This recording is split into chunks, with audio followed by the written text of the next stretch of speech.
Congress movement थी, non cooperative movement चवंदा हुआ हुनखे। तंहिंमें इहे जेके बि कराची जो शहर हो सॼो बंदि थी वियो। बंदि ईअं थी वियो जो माण्हू बिल्डिंगनि मां ऐं घरनि मां निकिरी अची रोडनि ते वेही रहिया। जॾहिं रोडनि ते वेही रहिया त रस्ता सभु बंदि थी विया ऐं पुलिस जेका हुई सा माण्हुनि खे लपेटण में पूरी हुई। हेॾां होॾां ॿधनि पिया, हेॾां पिया कनि होॾां पिया कनि, किथे कनि हज़ारनि माण्हुनि खे। त इहो ई नॉन कोऑपरेटिव कांग्रेस मूवमेंट। ऐं तव्हांजो बाबा जेको हुयो, बाबा सूबेदार हो। सुबुह शाम ताईं दौड़ धुक में पूरा हूंदा हुआ इहे। असांजा इहे 4-5 बंगला जेके हुआसीं रणछोड़ लाइन्स पैरेड ग्राउंड जे साम्हूं हूंदा हुआ। पैरेड ग्राउंड तमामु वॾो हूंदो हो। पोइ हिते असां उते रहंदा हुआसीं। पोइ माण्हुनि खे वठी अचणु हिननि ट्रकुनि ते भरे खणी ईंदा हुआ माण्हुनि खे। हिते फेंस लॻायूं चइनी पासनि, उते माण्हुनि खे भरणु शुरू कयूं। इहो वॾो हिकिड़ो क़िस्म जो क़ैदखानो ठही वियो। तंहिंमें ज़ाइफ़ूं बि, औरतूं बि, मर्द बि, ही हू, पर घणो करे भायां थो हिंदू हूंदा हुआ शायदि। छो जो एक्टिविटीज़ में हमेशह हिंदू ई रहिया। मुसलमान निकिरंदा ई कोन हुआ। पर्दे में रहंदा हुआ न। ज़ाइफ़ां कीअं निकिरनि। पोइ इहो भायां थो, मूंखे पक न आहे, असां त नंढा हुआसीं। I think I was about 8 or 9 years old then। पोइ इहो ॾिठोसीं त घणेई माण्हू मैदान में भरिया पिया हूंदा। घणेई माण्हू हिकिड़े ॾींहुं आख़िर माण्हुनि खे केॾांहुं त वञिणो हो। कार्डन तोड़े निकिरी आया। पोइ इहे बंगला जेके आहे हिननि में भरिजी विया। Police could not contain them. Non threatening आहे। पोइ अम्मा असां ॿारनि खे खणी हिकिड़े कमरे में बंदि कयो, पाण अंदरि हली वई। ही सॼे घर में छाइजी विया। Probably they wanted to use bathrooms. पोइ इहो उते ई हुआसीं। पोइ घणी देरि खां पोइ शाम ताईं पुलिस आई, अची हुननि खे कढियो। हिकिड़ो घर बंगलो ख़ाली करायूं, असां बि निकितासीं ॿाहिरि। इहो वक़्तु मूंखे यादि आहे। That was one thing that I remember about that movement. अच्छा, कराची में तव्हां घणो अर्सो रहियो? तव्हांजी पैदाइश कराची में थी या न? मुंहिंजी पैदाइश हैदराबाद जी आहे। बाबा कराची में 2 साल चए थो त रहियो हो। उन्हनि ॾींहंनि में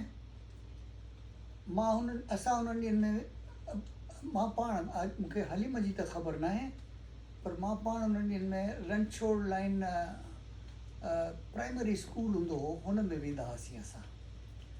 पोइ इहो स्लेट ते जेको मेट लॻाए उहो रखिबो हो। वरी कलम ऐं इहे दवात, इहे शयूं जेके अॼुकल्ह दुनिया में आहिनि ई कोन। पोइ इहे असां हिननि ते लिखणु सिखियोसीं। We used to write in a... ऐं स्कूल हो सिंधी मीडियम हो उर्दू मीडियम? सिंधी हो। सिंधी हूंदा ऐं हिकिड़ा सिंधी हूंदा, ॿियो गुजराती हूंदा हुआ स्कूल। असांजी रणछोड़ लाइन घणो करे गुजराती स्पीकिंग हूंदी हुई। अच्छा, माना गुजराती कराची में पार्टीशन खां पहिरीं तमामु घणो हो। पोइ हिंदू बि हूंदो हो, शायदि मुसलमान बि हूंदो हो। पोइ वरी तव्हां वापसि हैदराबाद मूव थिया?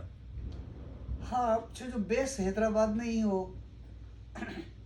बाबा हुतां बाबा जो ट्रांसफर थियो। I don't know where Baba went after that. हाला वियो या केॾांहुं वियो। असां वरी हैदराबाद अची वियासीं। ऐं पोइ इहो 50s जो ऐं 60 जो ज़मानो तव्हां हैदराबाद में गुज़ारियो? हैदराबाद में गुज़ारियो। पोइ तव्हांजी छा मुसीबत हैदराबाद में? जवानी जे ॾींहंनि में तव्हां छा कंदा हुयो हैदराबाद में?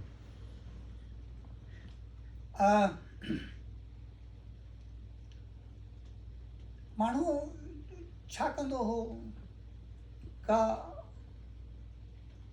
या त बाबा जो जॉब अहिड़ो हो, या बाबा जी पर्सनैलिटी अहिड़ी हुई, या छा हो। Baba was never interested in kids. या बिज़ी हूंदो हो हमेशह। छा हो जो नौकिरी कॾहिं हाला में, कॾहिं किथे, कॾहिं किथे, कॾहिं आउट ऑफ मेजर टाउन। तो बाबा जी नौकरी अड़ी हूंदी हुई जो बाबा कुड नॉट कंट्रोल अस, we were literally wild people just running around.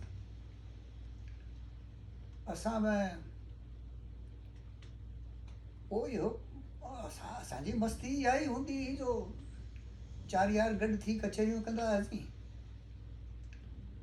ऐं पाड़े में छोकिरियुनि खे चिठियूं मोकिलींदा हुआसीं, पोइ जवाबु अची वियो त सुठो, न त ठहियो। बसि इहे ई कमु हूंदा हुआ। ॿियो छा? मतलब कोशिशूं जाम कयव।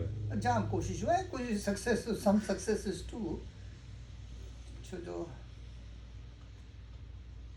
हा पोइ इहो थींदो चलता है। ऐं पोइ ई मतलब साईं हलीम में लिखण जो किथां इंट्रस्ट पैदा थियो जो?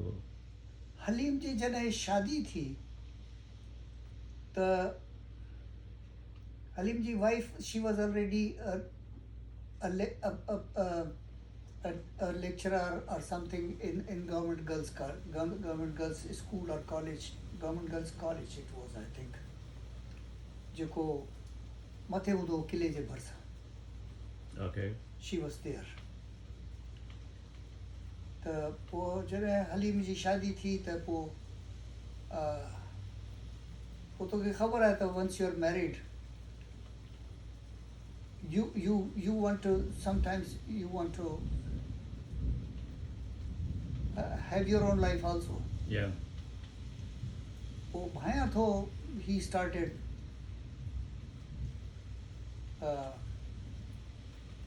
राइटिंग टेबल ते वेही लिखण, ही हू, पोइ अख़बारुनि में पब्लिश थियणु शुरू थियो।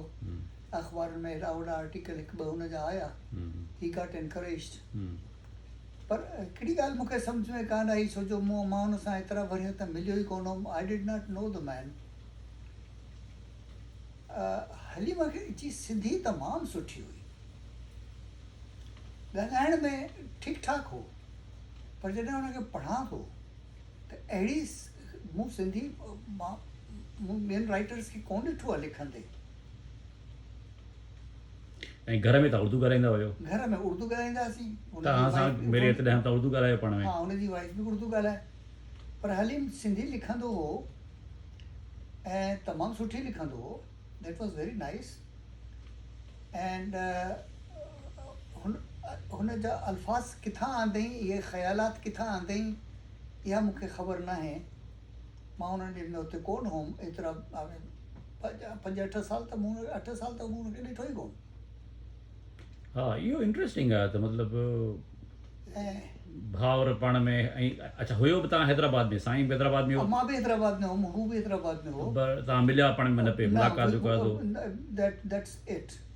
छो जो हुन में जेका हिकिड़ी आदत हूंदी, he would get, sometimes he would get wild and start beating, and I took a few beatings from him. Being a younger brother. Being a younger brother.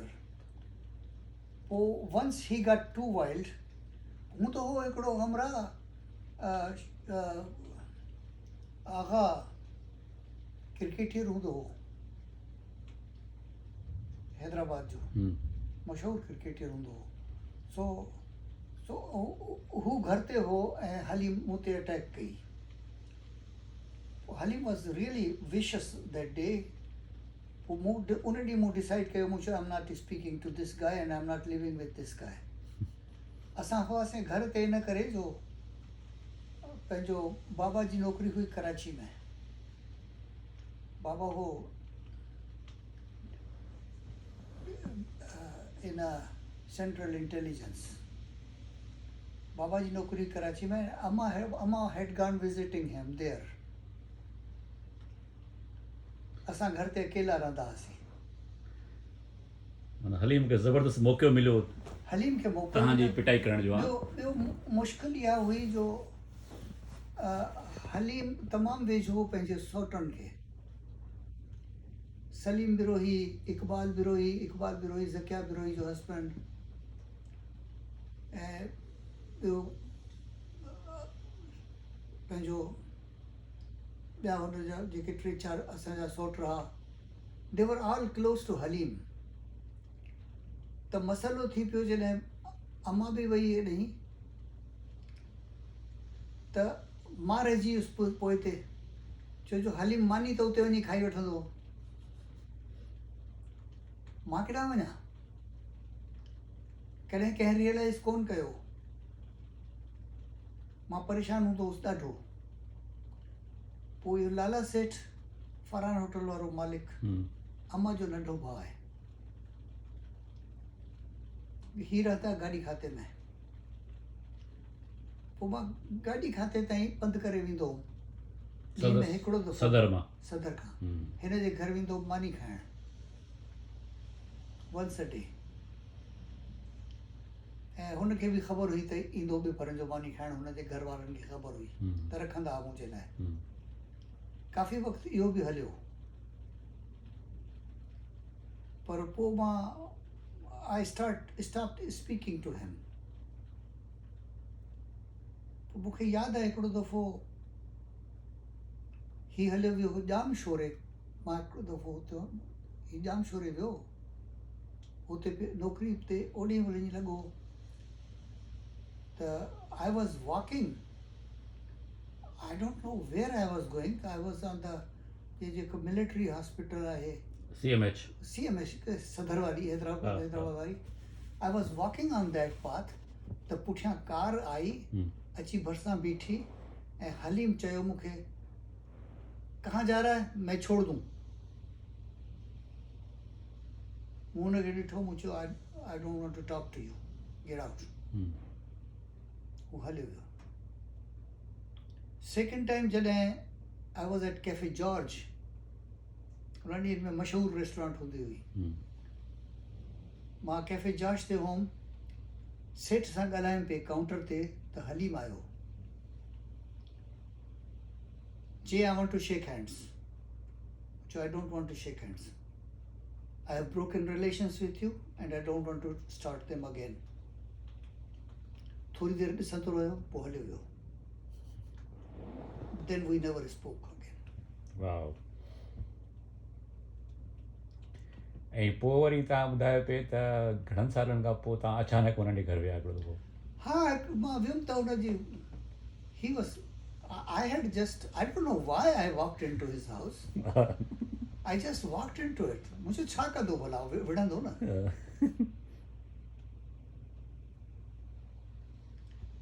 पर वरी हिन जो जॾहिं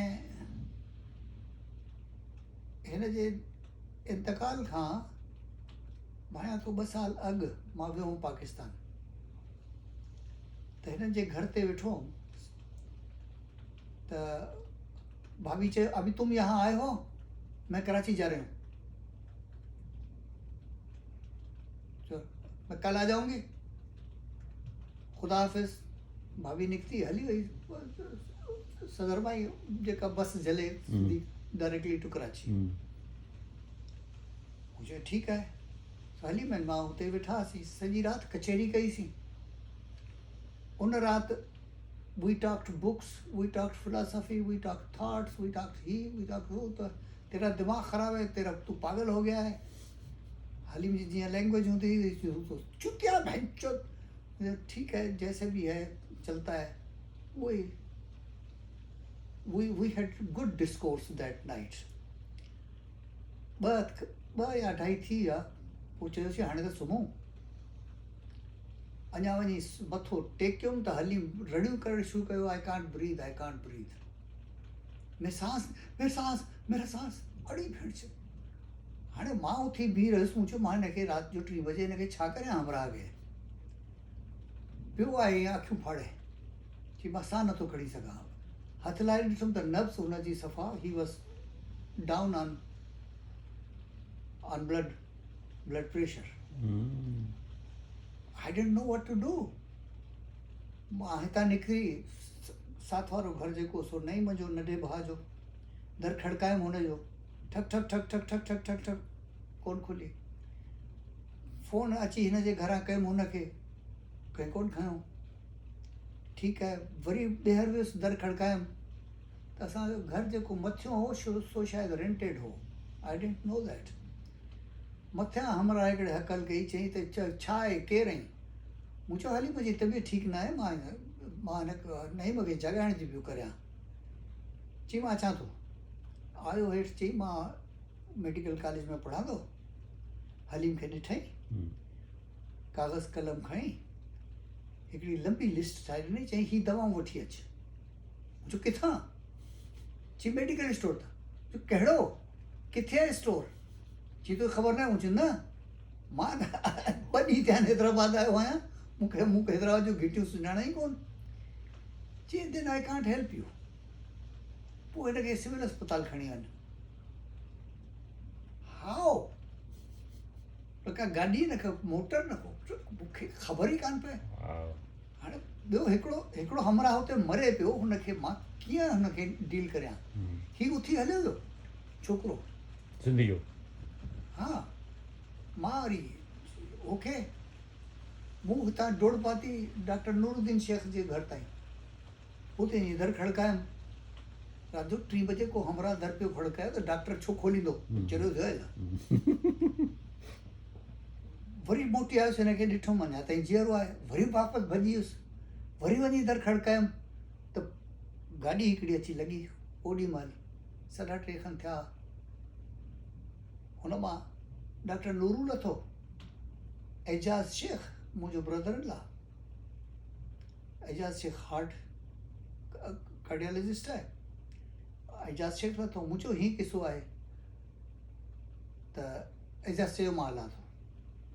एजाज़ ऐं डॉक्टर नूरू जो पुटु जेको हू मूंसां हलिया, घर ते आया, अची हिनखे ॾिठई, थेलो खणी आयो। हू एजाज़ डॉक्टर नूरू जो हली मूंखे हिकिड़ी इंजेक्शन ॾी। चई ठीकु है, he will sleep it off, but he needs hospitalize, he needs a doctor.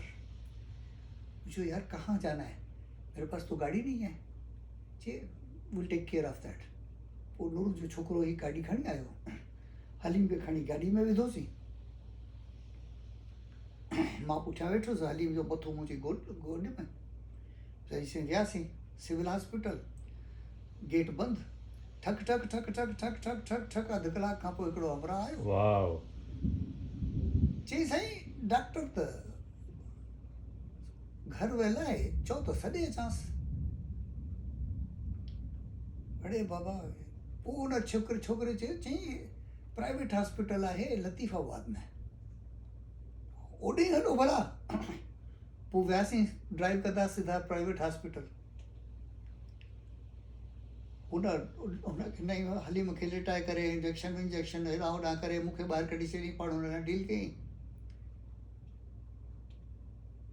पर पोइ चई पहले तो पैसे दे के पेमेंट करो उधर जाके। तो शुक्र है जो मुझे खीसे में पैसा हा, 100 ऑफ रुपीज़ कढी ॾिनमि विंडो ते।